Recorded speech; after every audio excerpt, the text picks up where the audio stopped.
Hello, everyone. Thank you for joining us today. As I hope you know, WRJ will be honoring several remarkable women during our upcoming Women's Empowerment Awards event on May 13th. Each week, between now and then, we are releasing a video about one of the honorees to highlight their many achievements. And then we will also be engaging them in conversation on Facebook Live. With a shout out to Kate Franklin, who is providing tech support today. She was the visionary behind this series. So Kate, thank you very much for that. Today, I am honored to be joined by Liz Dunst, one of our honorees. Liz, you and I have had so many opportunities to work together in the reform movement in many capacities, particularly on the Commission on Social Action of Reform Judaism, which you recently chaired, and in your many roles in leadership of the reform movement, and in particular on the board of the Union for Reform Judaism. In all of those roles and in your professional life as well, can you share a bit about how you have empowered women? Sure, and Marla, it's a pleasure to see you on the other side of this. First, just let me say how really honored I am to receive this recognition from WRJ, because you really are the exemplar of empowerment of women. So I am humbled by being recognized. You know, I think there are two things that I have seen over the years that limit the empowerment of women. One are the societal limitations that women have always had that stop them from being their best selves. And second, and sometimes more important, and I'll talk about it in a minute, the fact that we have we have taken these limitations into ourselves and therefore often limit what we ask for, what we aspire to. As you know, I had 29 years of government. When I left the government, I was the senior career person, lawyer in health and human services. And I often found women not applying for things. And I made it my job to go to women and say, why haven't you applied? Shouldn't you apply? And the answers were always things like, well, I need to know everything, which is something, you know, men don't ask about knowing everything. They just think they can do it. And so having women realize their full potential and being able to aspire was something I have always felt one has to push, that one has to have the voices of women and other groups, but women in particular, at the table. And so throughout all my government career, and when I was in the law firm, which I was in for 20 years before, thank goodness, I retired to spend all my time on social justice. I have tried to reduce both the barriers that society puts on and also the barriers that individuals, and I'm not very good at this, there it goes, that individuals have put on themselves. On the commission side, and let me just go to that, and I know this is, you know, moving a little, but, you know, my proudest and my most, I think, impactful, I hope, thing that I did when I was in the chair of the commission is to the voice of others were not really much represented on the commission. Young people, and I don't mean teenagers, you know, from Nifty, but young leaders, people of color were not really heard from. And if you don't hear from people, you can't take them into account and they can't have their voices. So one of the things that I'm proudest of, I think, is making sure that the commission had young people, had people of color, had young leaders, and not just had them come, because I first, as I always do, listened to why they weren't coming. And the issues were, A, they couldn't afford it. So we started to do a fundraiser to make it economically available, but also that they be put on boards and not have a voice. They really wouldn't be empowered. They'd be there, they'd be minimized, they'd be tokenized, particularly if they were Jews of color, and their leadership they didn't have leadership. And so part of what I am really sort of proud of there is that we really had the time they were there to be a time of impact, a time of leadership. They were listened to, and I know this isn't directly responsive, but I'm going to say it anyway. I am someone of a certain age. And while I'm not ready, to go out to pasture yet, part of giving and empowering others is to recognize that we need to step back, that I needed to step back and make room for new leadership, which is not an easy thing when you see how terrible the world is and how you still have the capacity to make a difference.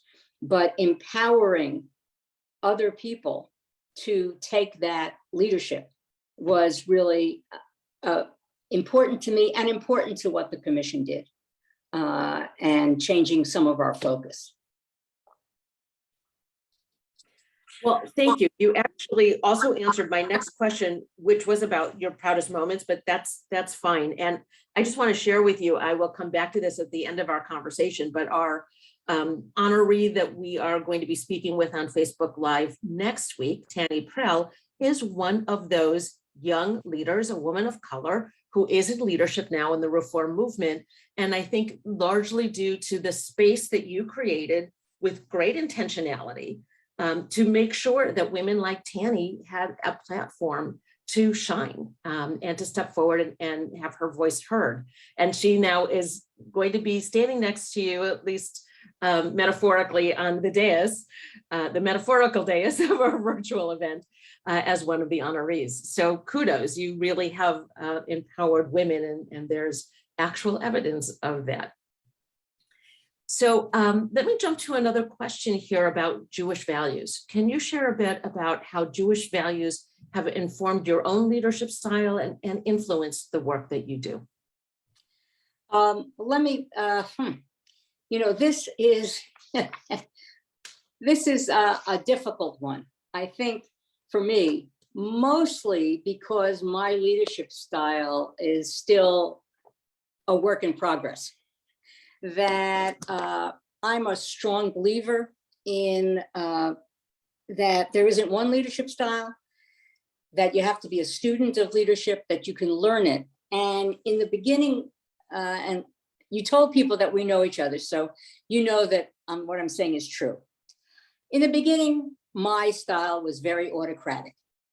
I saw leaning on others, creating a team, trying to build consensus as just one more time suck. And I knew where we wanted to go, and I was going to go there. Luckily, I came to see the value of shared leadership and shared responsibility, that you can't in good conscience lead from power, because it really affects the legitimacy of the leadership. And in fact, in the last couple of years, as I have become more involved in racial justice issues, my leadership style has even changed more.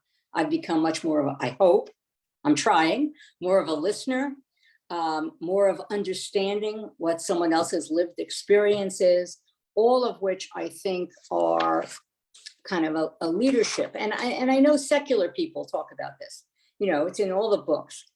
So, and I'm no Jewish scholar, but one of the most, I think, well-known stories, and we hear it from the Bema all the time, and I have tried to incorporate, is Jethro's advice to Moses in Exodus about, creating a team, giving people authority. And then I have to say also, not being the center of everything, and stepping aside and creating the leadership pipeline. And so all of those are Jewish, Jewish values that are my leadership. On empowerment, it really does come, to be honest, I think from, our basic core belief that everybody is established in God's image, that everyone has infinite possibilities, that everybody has the ability, and that it is our job to make sure that they can be the full people that they were meant to be. And that means really empowering them to take over the leadership. I hope that sort of answers. It totally does. And I find so much wisdom in what you shared. Since we have worked together all these years, I think that institutionally we've gotten better at that also. I think about the community organizing work that Rabbi Pesner from the Right. Director of the Commission on Social Action has really brought to the field and modeled for so many of us, is built on those ideas of listening campaigns. Finding shared power and working effectively from that basis, as opposed to from an autocratic, we know where we want to go, so just, start with the answer. And I think that we've all learned a lot from that community organizing process. And I see it has influenced a lot of the way we operate, not just at the Commission on Social Action and at the RAC, but in WRJ land as well. We've been doing listening campaigns. We've been working with sisterhoods to help them understand that it's not enough to say to others, here's what we want you to do, but rather to listen and to ask what's important to you, what keeps you up at night, the classic question. And also, like you, in working on these issues for so many years, I have really come to respect collective wisdom.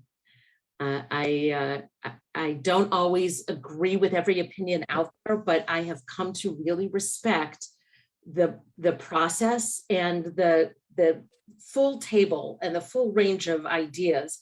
At the end of the day, there's real wisdom that comes from hearing many voices.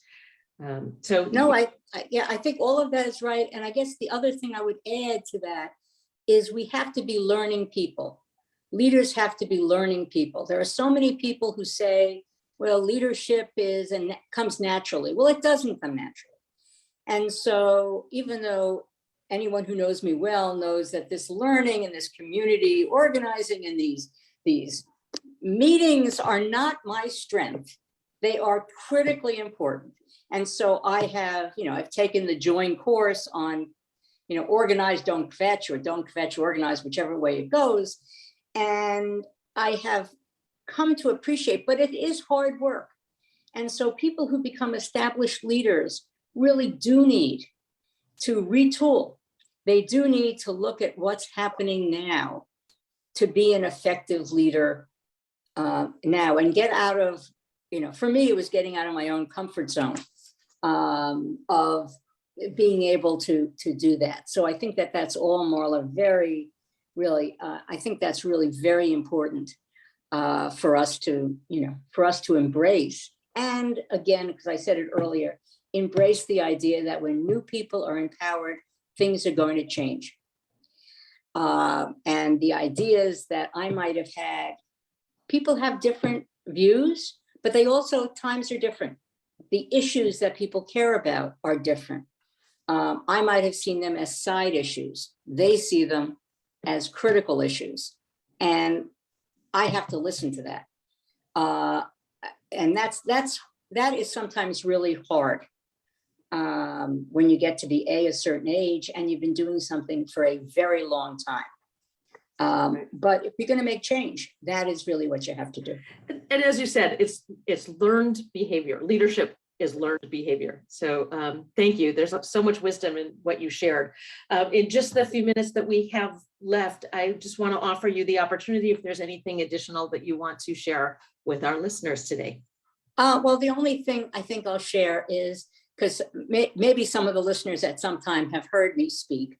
I always speak about my interaction with Eleanor Roosevelt when I was 14.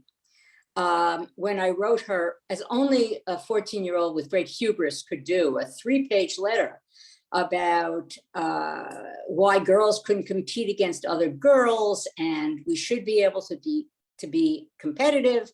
And could she write me back? I said, don't answer me in the magazine, because she had a column. Answer back, because I was going to put all these things together and go to the regulators. And I recently had the opportunity to go back and look at that because it's on carbon paper and I needed to put it into something that would be preserved. And I realized that even in that letter, at 14 years old, I only asked for what society was willing to give. I was an avid basketball player. I didn't ask to play basketball. I didn't ask to play any sport that had physical contact because it wasn't ladylike. And I actually said, I'm not asking for things that are not ladylike. So I had, even at 14, kind of incorporated into my psyche a limitation on what I could do and what I wanted to do. And when I look back, I've got to stop using that as a empowerment story. And although it was somewhat empowering to, Well, it write also to Eleanor shows Roosevelt.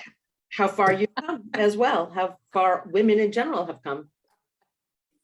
So I think that's, and as I say, that's something that women still have to say. An awful lot of time we spend saying, why aren't you applying for that? What is it that you really want to do? For me, it happened when I wanted to take a master's in public health at Harvard. And my mentor did not want me. This was when it was a sabbatical. My mentor didn't want me to do that, in part because it would make his job easier. He was harder. He was my boss. And I thought long and hard, am I being disloyal? And he was saying I was being disloyal. And finally I said, this is something I want to do. And I went ahead and did it. Now I have to say he probably didn't talk to me very much for the next 10 years. But that being said, that was really a point in which I got my own agency.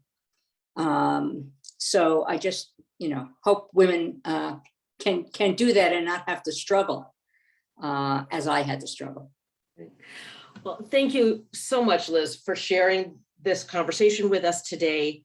The work that you've done is such an inspiration to so many of us. You are so deserving of this award. And I'm personally grateful for all that you've done to lift me up, to lift up other women, and to lift up other people, particularly, as you said, those who need that platform, whose own voice may not be heard without that gentle prodding that you've provided. Gentle, yes. So thank you to all of you who have joined us today to listen to this conversation. I hope you'll all tune in next week for our Facebook Live conversation with one of the other honorees who I mentioned earlier, Tanny Prell. To register for the Women's Empowerment Awards event on May 13th, please go to our website, wrj.org. And if you'd like to personally congratulate Liz or Tanny or one of the other honorees, please consider providing a tribute ad in their honor. The deadline for purchasing tribute ads has been extended to Monday, March 28th. Once again, Liz, thank you very much. And thank you to listening in. And Kate, thank you for providing tech support in the background.